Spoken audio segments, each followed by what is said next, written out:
Hello, everyone from Chelsea Fan TV. Welcome back to the channel for another episode of 3 Points Perspective. I can tell you right now, there's a lot more than 3 points going around, especially when it comes to Pochettino, the ownership, the players.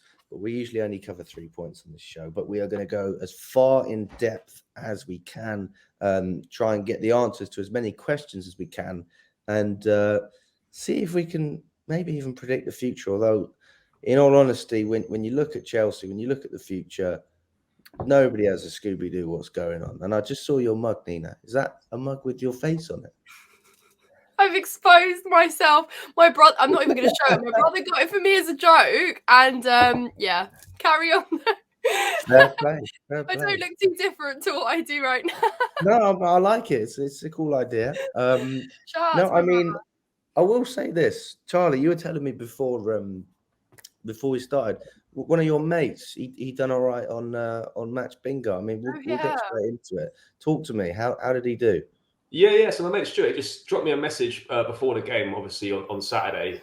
You couldn't watch it as a 3 p.m. kickoff, not televised in the UK and all that.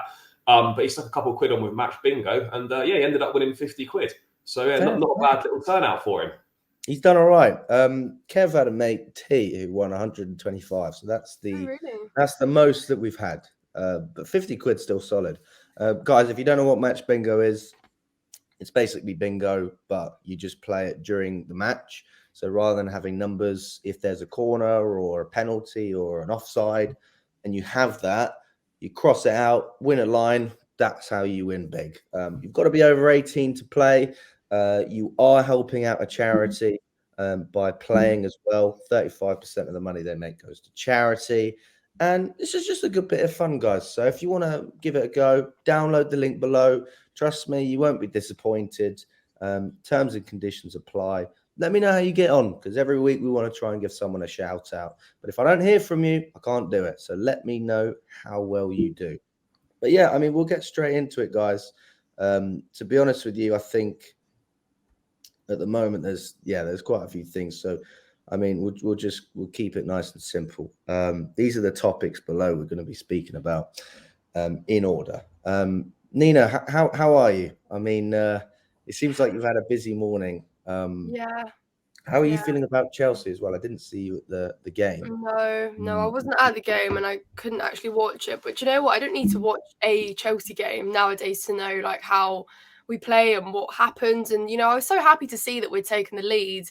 And then of course, in typical fashion, it comes crashing down. And we've seen it too many times this season where, wins don't come as a given. And it's actually quite funny that we're called 3 points perspective because we're at the 3 points. We don't get 3 points often. So we don't have that perspective, unfortunately. But yeah, it's not good enough. Like, I'm worried. I knew Brentford would be a difficult game, but even still, every time we think we can take some momentum from a win into another game, it just crashes, and it's just not the case. And it seems that every single game is different. We don't know what players are turning up. We don't know what Pochettino is set out to do. And quite frankly, that's not good enough. It's not good enough to be so unpredictable in such a way where even us fans don't know what to expect. The club doesn't know what to expect, and it's just different every single time.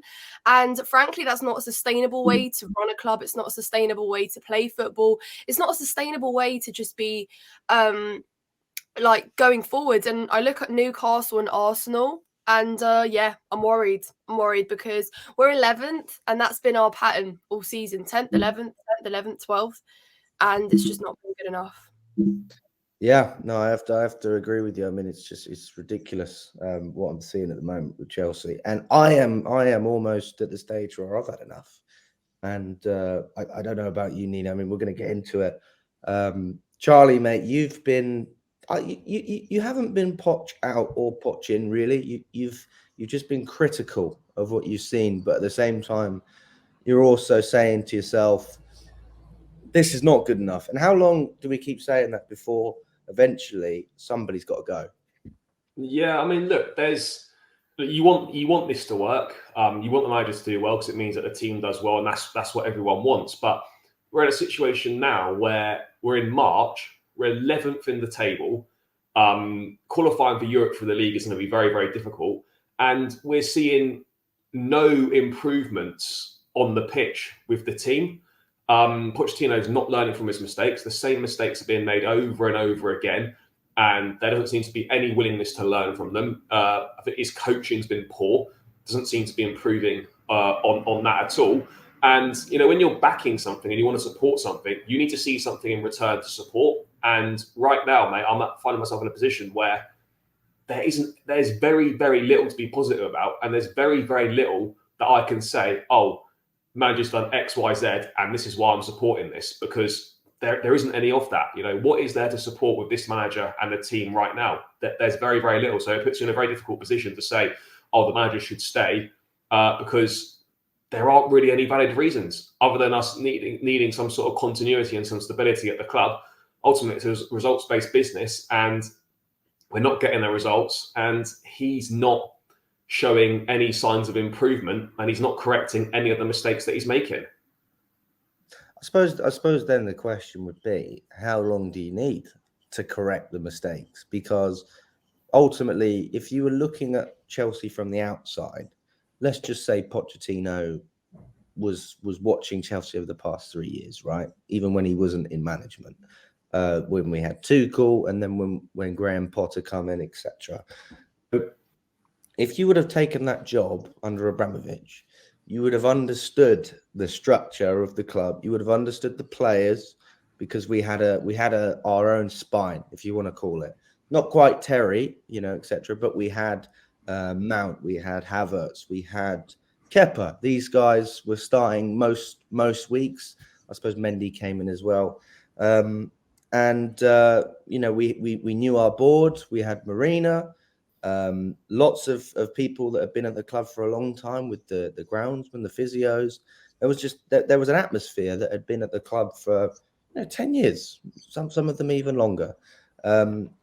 And now, apart from maybe, oh goodness, I mean, I'm going to struggle to name a few, but you've got Chalobah, Chilwell, Silva.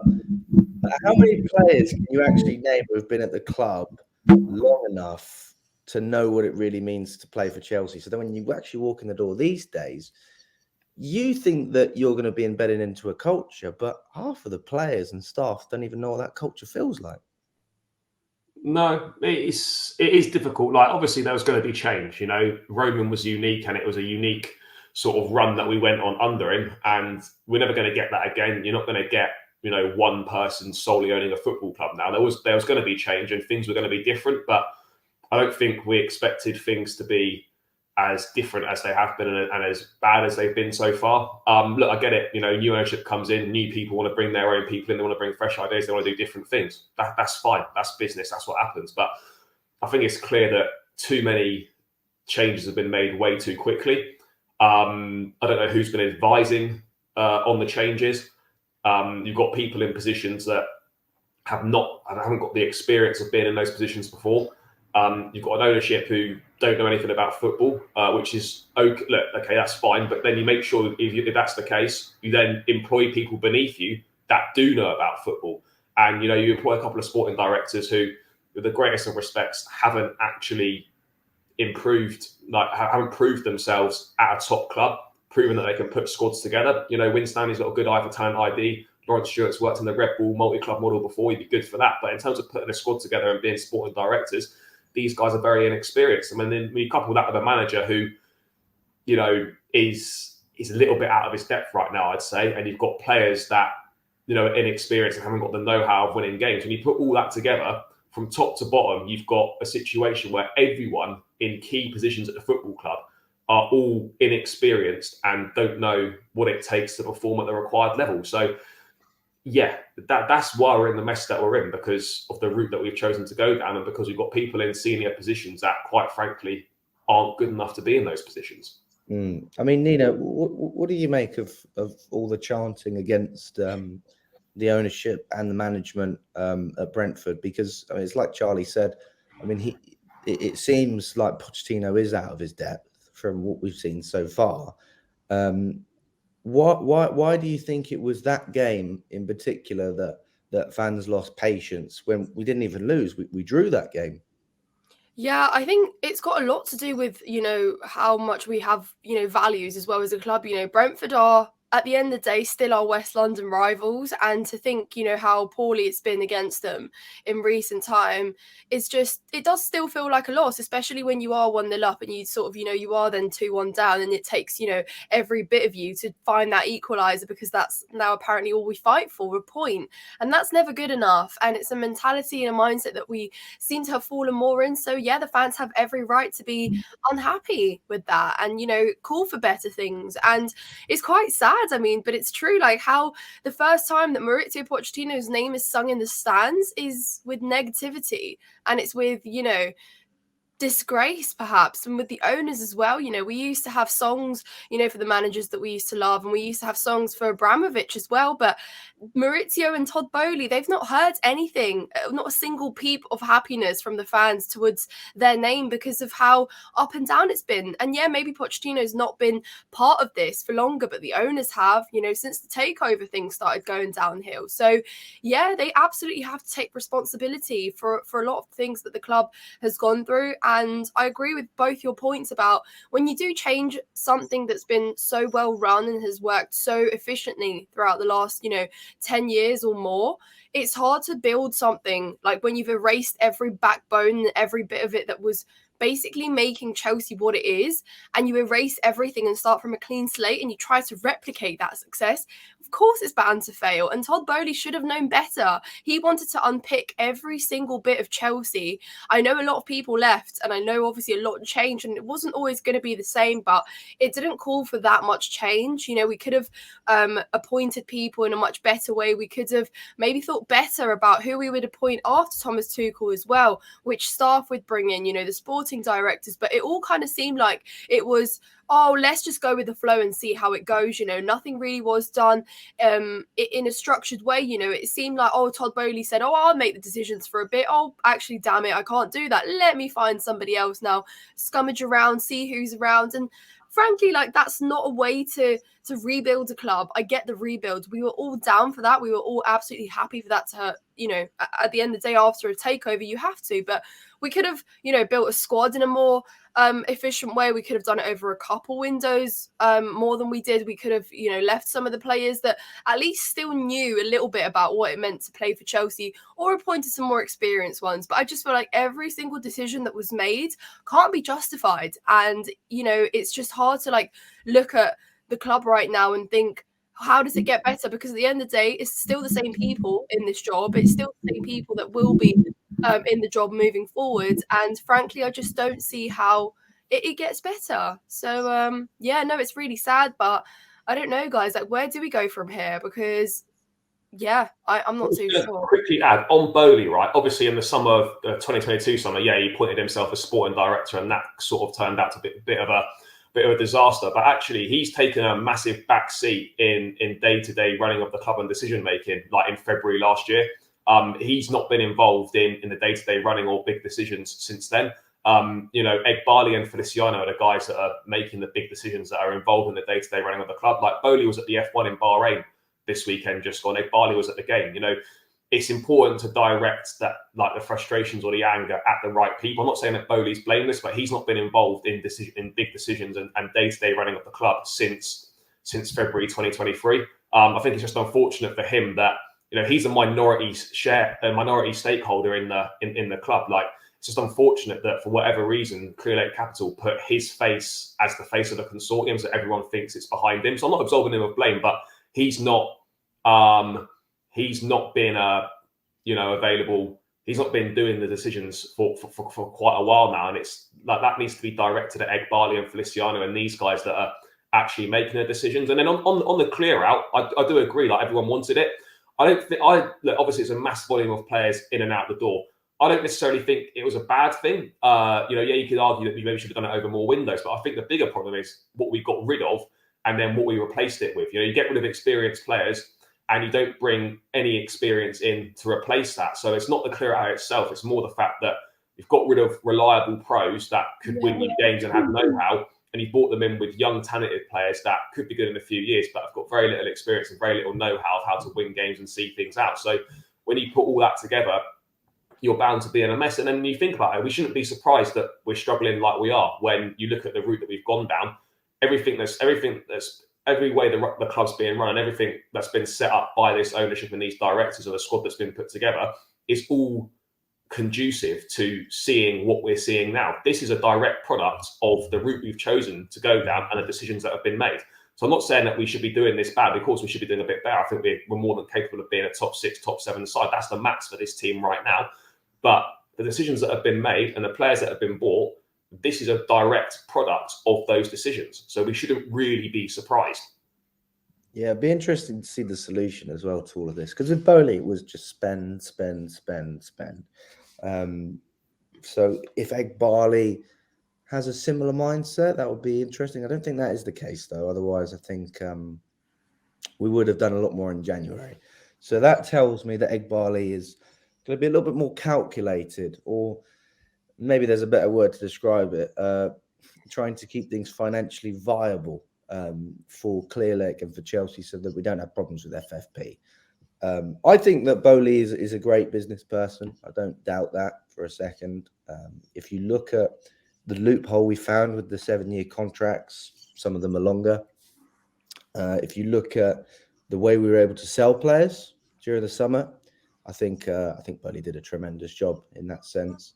But who did you put on a 7-year deal? Who did you bring in? Who did you get rid of? Why did you strip the team of that experience and that winning mentality straight away?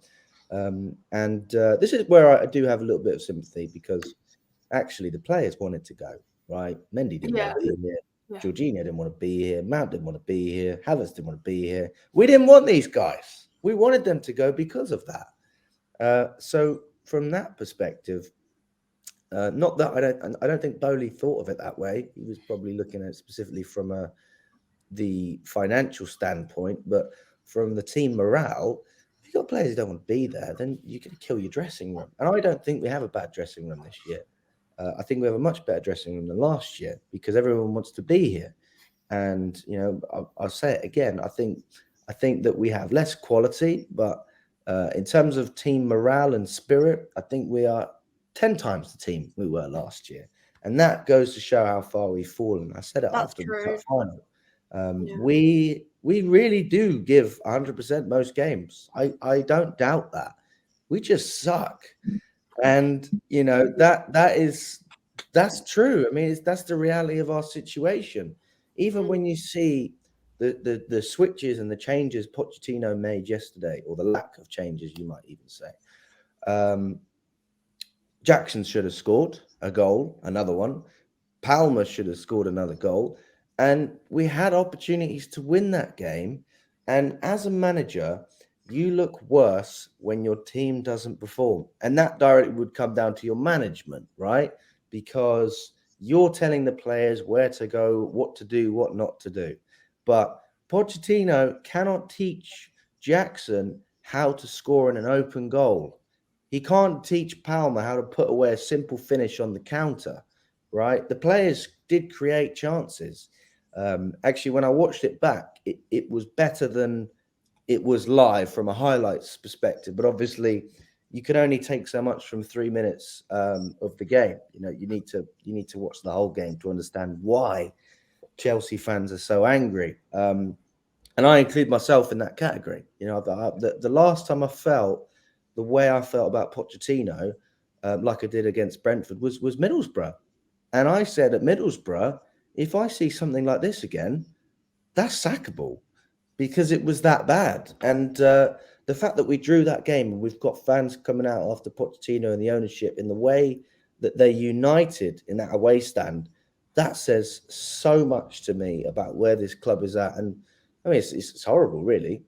It's toxic. And I didn't want to have to be in a situation where we were almost looking at owners like the Glazers. And they're not like the Glazers because they have put their own money in, but not because they wanted to, because it was contractually obliged. They had to. Roman made that in the contract of sale. Without spending that money, you wouldn't have been able to take over at Chelsea. But why did they spend the money then? And then you look at the young players, you would say to try and make a profit. How the hell are you going to make a profit on Caicedo? How are you going to make a profit on Fernandes? How are you going to make a profit on Robert Sanchez? How are you going to make a profit on Mudryk? All these players. So you look at the young business, the potential business. There is some good business, which is going to be the next topic. We'll get into that.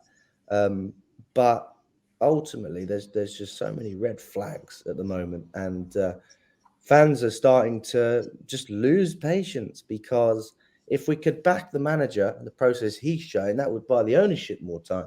But because things aren't going well on the pitch, it highlights all the other problems that we already knew about.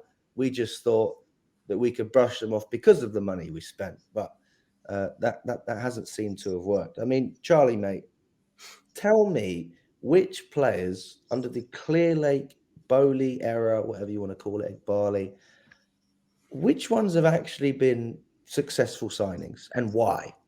Well, I think so far, obviously, it's too early to judge on a lot of them because a lot of these guys weren't brought in to be like instant successes. It was with a view to the future, like a lot of the stuff has been with the club. But I think like right now, you're saying who's been a success.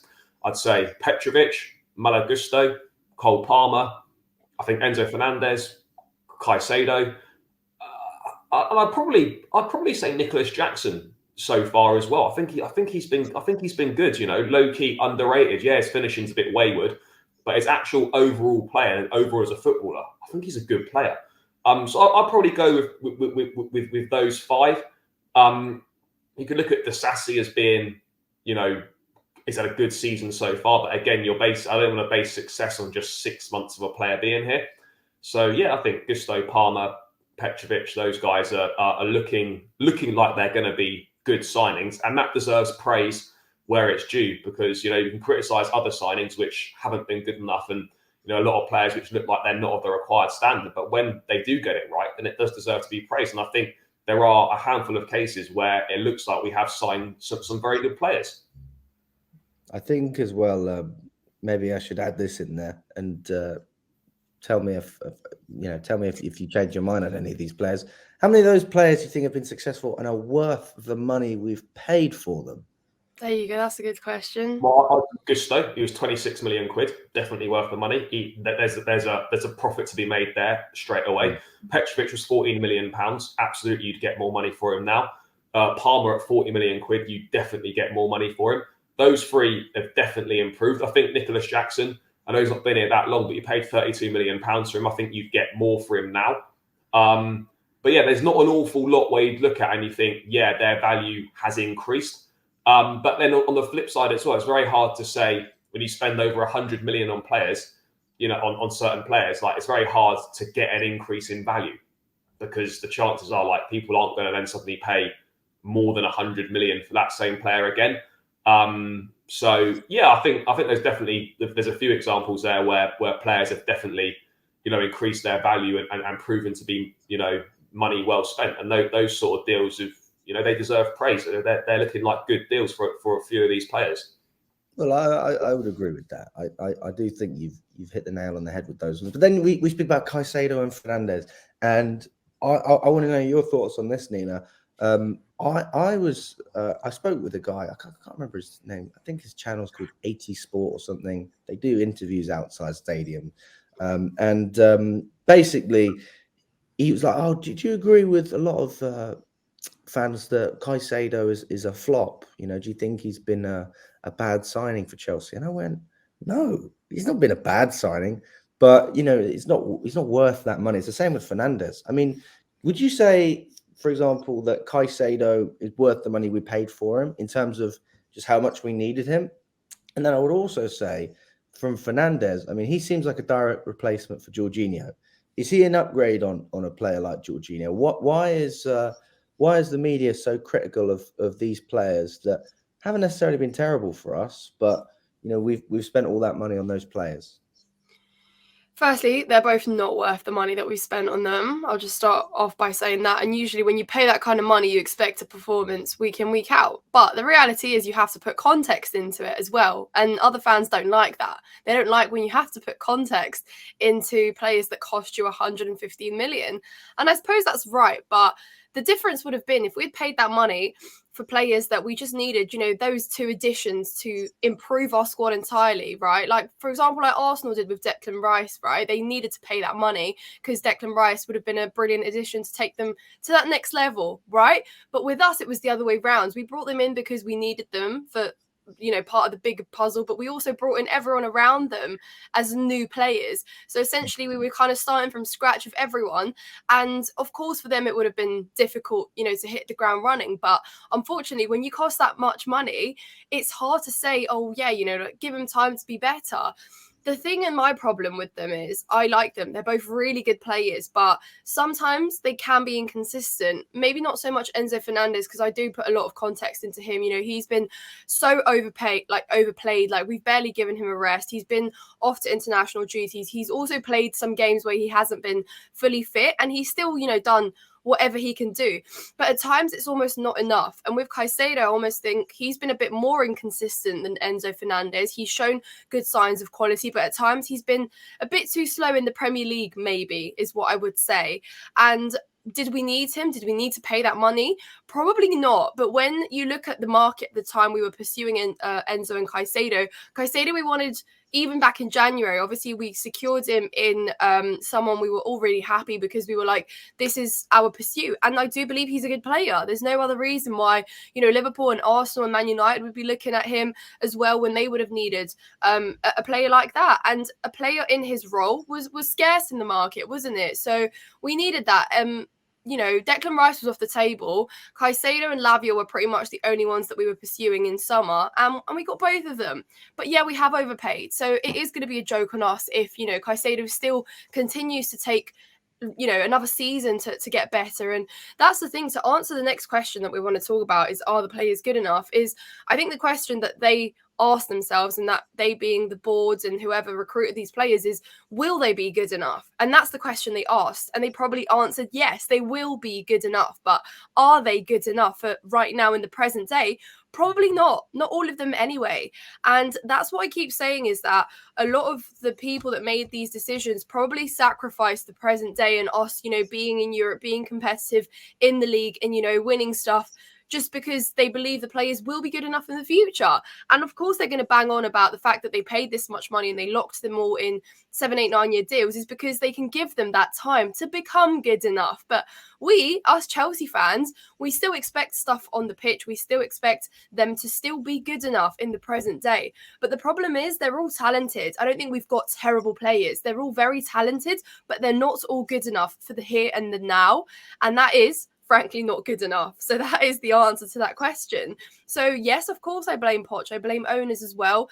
Perhaps it's not the players' fault necessarily. You know, someone believed that they could come in and do a job for Chelsea straight away, all hit the ground running, all play as a collective. And I agree with you, Alex. I think the players are hungry. They absolutely are, because you see it in the way they celebrate goals. You see it in the way they celebrate, you know, being in a final and, you know, going through, and we see the scenes in the dressing room and we think, yeah, there's such a, you know, a good feeling around the club in the dressing room. We didn't get that last season. Players just wanted to play the game and be gone. I bet you they didn't even talk to each other in the dressing room. They just put their boots away, got into their cars and drove away from the stadium because, you know, the mood was foul in the dressing room. Now there is the mood, but frankly, the quality just really isn't there. But because we have spent that much money, because these are the players that we do have, we have to make it work. But because they are all still learning, they're all having inconsistencies at the same time. And that's leading to bad group performances, because some players will stand out. That's why we can always kind of pick maybe 1 or 2 that have played really well, because everyone else is kind of having a bad day, we say, right? And then next game, it'll be 2 different players. But how many times have we said this season that everyone has put in a shift and everyone's played at their best, really good quality? Is scarce. It's really not that many. No, that's just it. On that, obviously the price is always going to get mentioned, but for me, obviously the Enzo thing was a release clause, so we wanted him, so we had to pay that money. Fine, whatever, it is what it is. But on the Caicedo one, that for me is just down to the sporting directors. That's a deal which should have been done for £80 million, but their inability to get a deal done properly, fucking about taking ages to do it, is why we ended up spending probably 20 or 30 million pounds more than we should have done for him.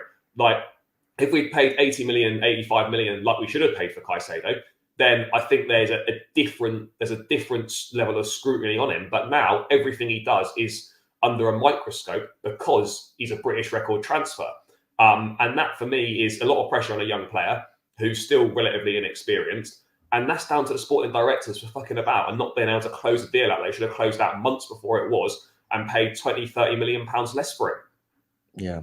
I mean, the financial aspect is fascinating because there's so many contradicting stories with FFP. I personally don't think FFP is an issue. I don't think it's a problem. I think we could easily generate 100 million. We've got a lot of players who we can sell.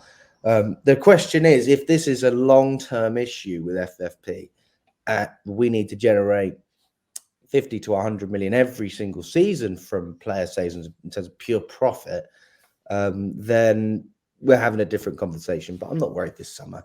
But listen, we'll move on. We'll move on to Newcastle, which is actually not that long, or not that far away. But we've got a whole week without football. To be honest with you, I think that we're playing Newcastle at quite a bad time. I think they're starting to kick back a little bit under Eddie Howe. I mean, this is another manager who's fighting for his job, but you can see signs of bounce back. You can see signs that things could still work. I don't think it's any surprise that Newcastle have struggled this season with European football. It's polar opposite to us, you know. Even with the extra games, they're still in front of us in the table. And I'm sure they have a game in hand as well, if I'm not wrong. So that tells me a lot about where we are and where Newcastle are. If I'm a Newcastle player or a fan, I'm thinking about what happened in the Carabao Cup. And I'm thinking, I want revenge on Chelsea because we stole that game right at the death. And if it wasn't for some good penalty saves by Petrovic, and I think this team is probably quite good on penalties, we don't win that game. And Pochettino's probably sacked as well by that point. I think the Carabao Cup was what gave Poch that extra leeway because it built out that hope. I mean, what can you see happening in that game? And do you think if we drop points in that game, Poch needs to go? I don't see him going before the Leicester game, mate. I think whilst the FA Cup is still in play, he'll still be here. To Wembley. But like as I said with Graham Potter, like you get to a point in the season where making a change is just completely and utterly pointless. You know, when Lampard coming for them 10 games, what complete waste of time that was. It was complete shit. We won one game. Like we left him. Charlie, if let's just say hypothetically, we brought in Mourinho to win the FA Cup. I'm not saying I want it. I'm just saying hypothetically. Does that make sense to you? So that we can then have European football. Yeah, but there's no guarantees he does.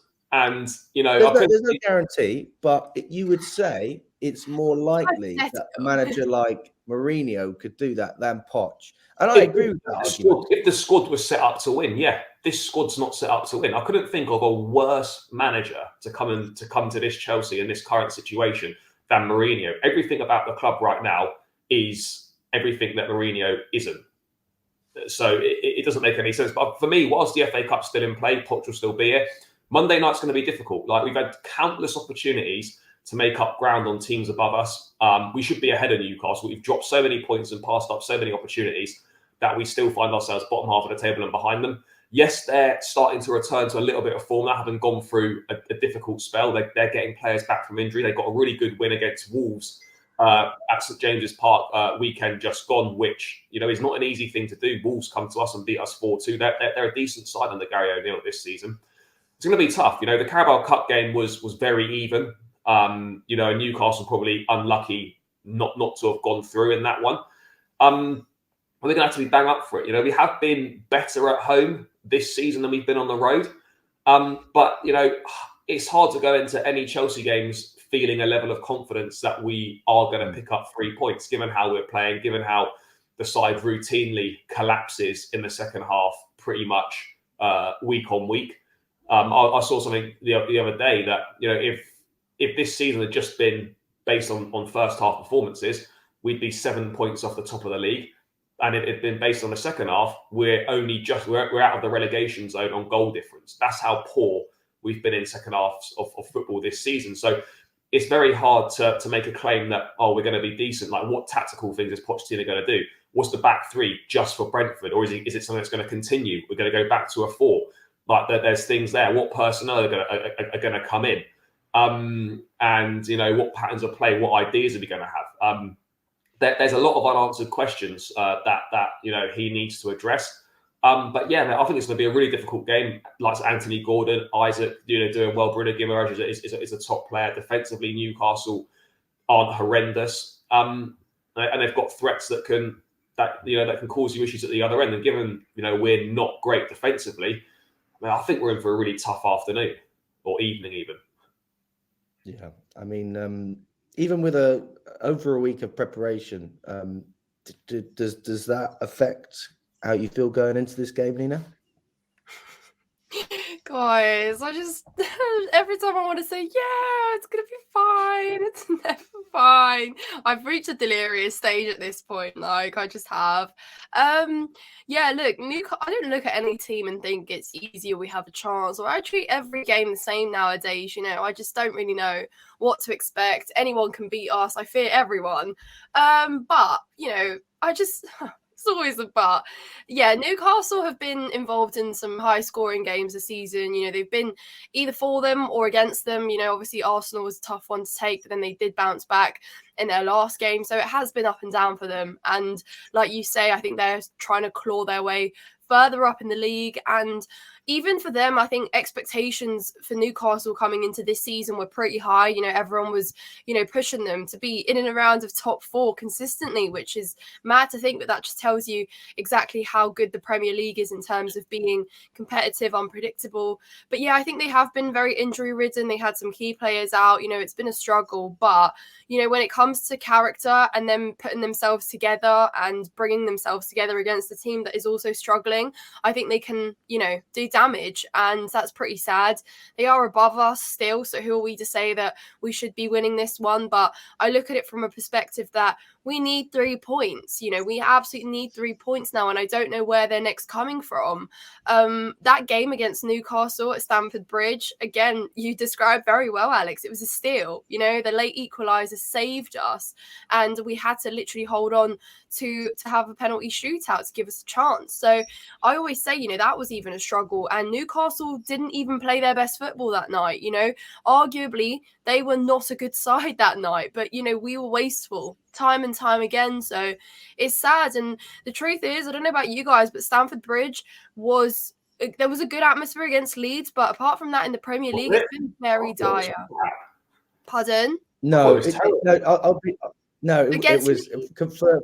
Compared to other games, that was a compared to other games. Oh yeah, but it's a low bar, isn't it? It wasn't amazing at all. No, it wasn't. But when we got the winner, it was still bouncing. Like, yeah, when I but tell you, support something that's been a major problem all season. That's what I'm saying, exactly. But at Wembley, it's been crap. Well, Wembley was awful support, but I'm talking about Stamford Bridge, and I'm talking about our home games this season, because I'm torn, because one, I am sometimes mad at the fans because I'm like, I also go to every game. You guys go to every game, and I know it's tiring and it's exhausting. It's soul crushing. But at the end of the day, like, we still do turn up as fans, so we have to be fans and support and edge, and not just celebrate when we do score a goal eventually and then be mad when we're leveled. I know it's so hard, but there's only so much I can do with starting a chant. I start a chant and I get ignored because they're like, who's this little girl here trying to start a chant? But we do have to be louder. Like, we absolutely do have to be louder. And I just think that even though it's crap, and even though maybe Pochettino doesn't deserve the support sometimes from the fans, I think at the end of the day, it is our club and it is Chelsea, and I just think we as fans have a much bigger duty to get behind the players, because we're loud when we're not happy, but we should still be loud when the game is there. Like, imagine if we were creating an atmosphere from the get-go, if maybe things can be a bit different. I know a lot of these players do flourish with fans being happy with them. A lot of them put stuff out on Instagram because they want a reaction. They want fans to enjoy what they've done. They want fans to be happy with them. They love fans singing their names. And I'm just thinking, maybe if we do that as fans and we kind of create the atmosphere from the get-go, as opposed to if we've just won when we're singing blue is the colour, it could change things. But then again, I know I can't blame everyone for not singing when things are just so dire. So it's hard. It's really hard. not enough fans understand what support means. Like, there's too many entitled fans at Chelsea, part of this fan base, that will only support the team when they're doing well. It's easy to support when you're doing well. Like, it's the most important thing is supporting when times are tough. And I'm not saying that, we should just blindly support everything, because things aren't good enough right now. There's a lot of issues, etc., etc. But when you step into that stadium, you need to get behind the team and the players, whether you like the manager or not, irrespective. You want the team to win and do well. And constant negativity coming from the stands is not conducive to getting a good performance out of the team. Like, Alex, we were at Brentford. A couple of guys behind us were about to have a fucking scrap when Sterling got booed on. And I actually agreed with the other geezer, because, like, whether you like Sterling or not, and I don't particularly like him, the manager sent him on to try and get us something from the game. And do you think booing someone on who's come to try and make an impact is helpful? It's not. Too many fans don't understand how to support, and that's a massive, massive problem. Yeah, no, I have to agree with you. But I understand the frustrations from a lot of fans. 100%. I do get it. People think that I'm blind to it because I try and be happy to criticize as well. And I think that we have been shocking, especially in recent times. I mean, I felt a source of pride almost after the cup final, because I thought Poch was let down. And then I thought he let the players down after he was let down. So that's why I was really on the players. But in recent times, I mean, he's not exactly helping them, and he's certainly not helping himself. But listen, we're going to round it out now, guys. Thank you, Charlie and Nina. Thank you guys for coming on. Appreciate your time. Guys, if you enjoyed the video, let us know in the comments what you think. You might agree or disagree with any of the comments that we've made throughout. Do you think Pochettino should be sacked? Are the players good enough? And how can you see the game going against Newcastle? Is there any hope? Let me know. Let us know. But apart from that, guys, all the best. And we will see you very, very soon.